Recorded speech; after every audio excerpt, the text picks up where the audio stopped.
কনকনে শীতের মাঝে ফের আসছে ঘূর্ণিঝড়। প্রচণ্ড ঝড়, ভারী থেকে অতি ভারী বৃষ্টির সম্ভাবনা একাধিক জেলাগুলিতে। বিভিন্ন জেলাগুলিতে ব্যাপক দুর্যোগের আশঙ্কা করা হচ্ছে। তবে এই ঘূর্ণিঝড় কবে কখন কোথায় আছড়ে পড়বে, যখন ঘূর্ণিঝড় উপকূলে আছড়ে পড়বে এর গতিবেগ কত থাকবে, কোন কোন জেলাগুলিকে সবথেকে বেশি ক্ষতির মুখে পড়তে হতে পারে, এ বিষয়ে সবই বিস্তারিত আপডেট জানাবো এই মুহূর্তের সরাসরি লাইভ আপডেটে।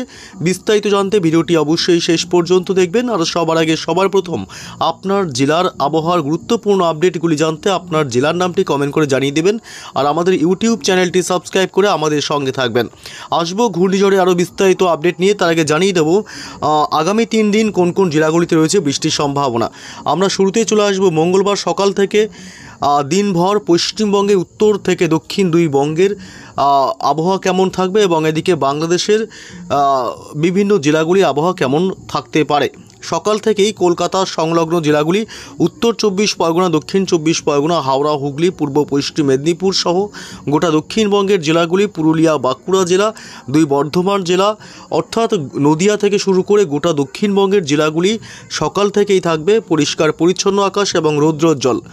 এদিকে রংপুর, রাজশাহী বিভাগ, ঢাকা, চট্টগ্রাম বিভাগ, বরিশাল, সিলেট বিভাগ থেকে শুরু করে বাংলাদেশের সমস্ত এলাকাতেই সকাল থেকেই থাকবে মেঘমুক্ত এবং রৌদ্রোজ্জ্বল আকাশ। এদিকে উত্তরবঙ্গের আপডেট দেখতে গেলে মালদহ জেলা, শিলিগুড়ি, জলপাইগুড়ি জেলা এবং আলিপুরদুয়ার, কোচবিহার, উত্তর দিনাজপুর, দক্ষিণ দিনাজপুর, দার্জিলিং, কালিম্পং সমস্ত জেলার আকাশে রীতিমতো কিন্তু পরিষ্কার এবং রৌদ্রোজ্জ্বল থাকবে। মঙ্গলবার দুপুরের দিকেও কিন্তু একই রকম আবহাওয়া থাকবে, আকাশ পরিষ্কার পরিচ্ছন্ন থাকবে। বাংলাদেশের উপকূলবর্তী কিছু অংশে হঠাৎই দুপুরের দিকে আংশিক মেঘাচ্ছন্ন আকাশ তৈরি হতে পারে, তবে দক্ষিণবঙ্গ এবং উত্তরবঙ্গের জেলাগুলির আকাশ পরিষ্কারই লক্ষ্য করা যাবে। মঙ্গলবার কিন্তু দিনভর আকাশ পরিষ্কারই থাকবে। এবং কোথায় কোথায় বৃষ্টির সম্ভাবনা রয়েছে মঙ্গলবার, বুধবার, বৃহস্পতিবার আসবো সে আপডেটে। তার আগে একটু দেখে নেব যে তাপমাত্রা কোথায় কেমন চলছে। অর্থাৎ মঙ্গলবার কোন কোন জেলাগুলিতে একটু বেশি পরিমাণে ঠান্ডা পড়ার সম্ভাবনা থাকছে। মঙ্গলবার সকালের দিক থেকে যদি আমরা দেখতে যাই তাহলে কিন্তু কলকাতায় সর্বোচ্চ তাপমাত্রা থাকবে 18 ডিগ্রি সেলসিয়াসের ঘরে এবং দক্ষিণ 24 পরগনা জেলা থাকবে 18 থেকে 19 ডিগ্রি সেলসিয়াস। খড়গপুরে 19 থেকে 17-এর মধ্যে থাকবে তাপমাত্রা। এবং এদিকে ঝাড়গ্রাম জেলাতে থাকবে মোটামুটি 17 ডিগ্রি থেকে 15 ডিগ্রি সেলসিয়াসের মধ্যে ঘোরাফেরা করবে। এদিকে বালিচকে থাকবে 17 ডিগ্রি সেলসিয়াস এবং কোলাঘাটে থাকবে 17 ডিগ্রি সেলসিয়াস। হাওড়া, হুগলির দিকে থাকবে 17 থেকে এদিকে মোটামুটি 17 ডিগ্রি সেলসিয়াস এবং পূর্ব বর্ধমান এবং পশ্চিম বর্ধমান জেলাতেও থাকবে 17 ডিগ্রি সেলসিয়াস। বাঁকুড়া অর্থাৎ পশ্চিমের জেলাগুলিতে 17 ডিগ্রি সেলসিয়াস, পুরুলিয়াতে থাকবে 16 থেকে 17 ডিগ্রি। তাপমাত্রা কিছুটা বৃদ্ধি পাচ্ছে অর্থাৎ কিছুটা বাড়ছে।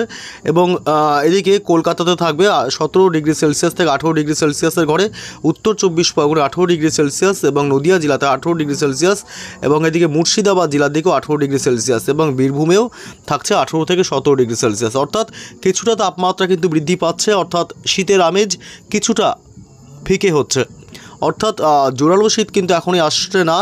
এদিকে খুলনায় 18 ডিগ্রি সেলসিয়াস, বরিশালে 18 থেকে 19 ডিগ্রি এবং কুমিল্লাতে 18 থেকে 19 ডিগ্রি, ঢাকায় থাকছে 19 ডিগ্রি সেলসিয়াস, রাজশাহী বিভাগে থাকছে 19 ডিগ্রি, ময়মনসিংহে থাকছে 18 ডিগ্রি সেলসিয়াস, সিলেট বিভাগে থাকছে 16 ডিগ্রি সেলসিয়াস এবং রংপুরে থাকছে 17 থেকে 18 ডিগ্রির মধ্যে সেলসিয়াস।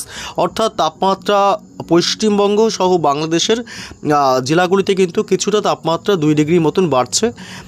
এবং এদিকে পশ্চিমবঙ্গ উত্তরবঙ্গের জেলায় শিলিগুড়ি, জলপাইগুড়ির দিকে 16 থেকে 17 ডিগ্রি ঘরে তাপমাত্রা থাকবে এবং এদিকে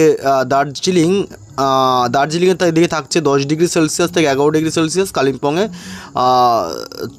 13 থেকে 14 ডিগ্রি সেলসিয়াস তাপমাত্রা লক্ষ্য করা যাবে। উত্তর দিনাজপুর, দক্ষিণ দিনাজপুর 18 ডিগ্রি সেলসিয়াস তাপমাত্রা থাকবে।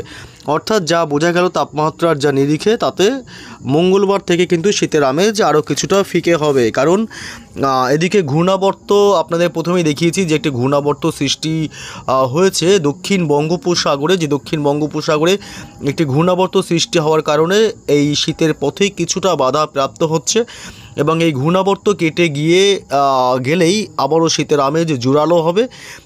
কবে থেকে জোরালো শীত পড়বে এবং জাকি শীত পড়বে আসি আপডেটও আপনাদেরকে আসবো। তার আগে একটু জানিয়ে দিই, সকাল সন্ধ্যা বা সকালে বা রাতের দিকে তাপমাত্রা কিছুটা সামান্য নিম্নমুখী হবে, তবে দুপুরের দিক থেকে তাপমাত্রা চড়চড়িয়ে কিন্তু বাড়বে।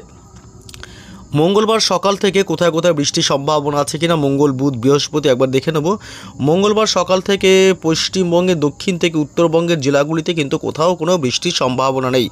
পশ্চিমবঙ্গের দক্ষিণবঙ্গের জেলাগুলি কলকাতা, হাওড়া, হুগলি, উত্তর দক্ষিণ 24 পরগনা, 2 মেদিনীপুর, 2 বর্ধমান জেলা, পুরুলিয়া, বাঁকুড়া থেকে শুরু করে উত্তর 24 পরগনা কোথাও বৃষ্টির সম্ভাবনা থাকছে না। উত্তরবঙ্গের জেলাগুলি দার্জিলিং, কালিম্পং, শিলিগুড়ি, জলপাইগুড়ি থেকে শুরু করে উত্তর দিনাজপুর, দক্ষিণ দিনাজপুর, কোচবিহার, আলিপুরদুয়ার জেলা কোথাও বৃষ্টির কোনো সম্ভাবনা নেই।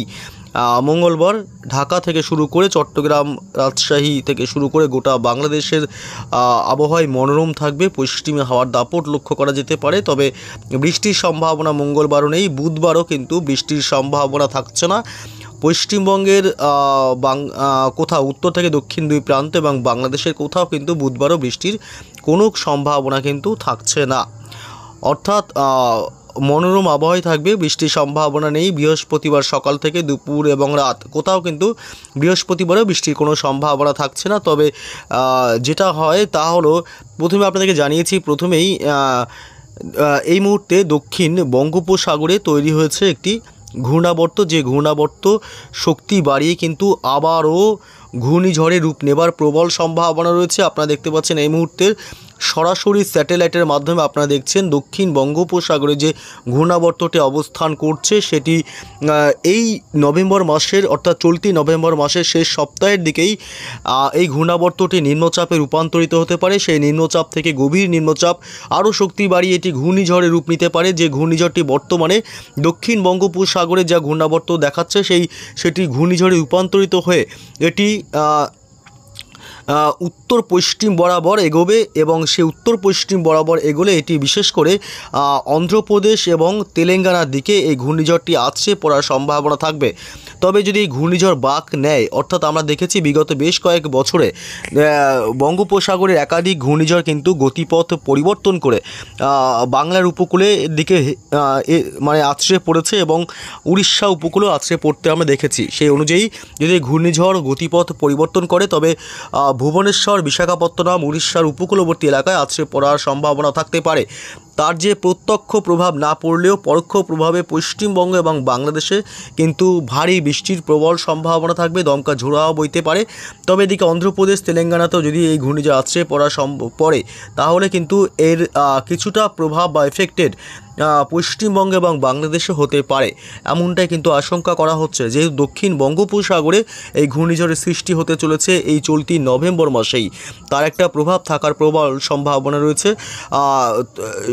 ঘূর্ণিঝড়টি নিম্নচাপ গভীর হলেই সমুদ্র উপকূলে মৎস্যজীবীদের যাওয়ার জন্য নিষেধাজ্ঞা জারি করতে পারে আবহাওয়া দপ্তর। এ বিষয়ে আরও লেটেস্ট আপডেট আপনাদেরকে জানাবো পরবর্তী ভিডিওতে। নিম্নচাপের আকার কী অবস্থান এবং তা থেকে কতটা শক্তি বাড়াতে পারে নিম্নচাপ এবং কতটা ঘূর্ণিঝড়ের রূপ নিতে পারে, সমস্ত বিস্তারিত আপডেট আরও ভালো করে আপনাদের পরবর্তী ভিডিওতে জানানো হবে। আরও বিস্তারিত কিছু আপডেট আমরা পাওয়ার পরে। ধন্যবাদ, এখন এই পর্যন্তই।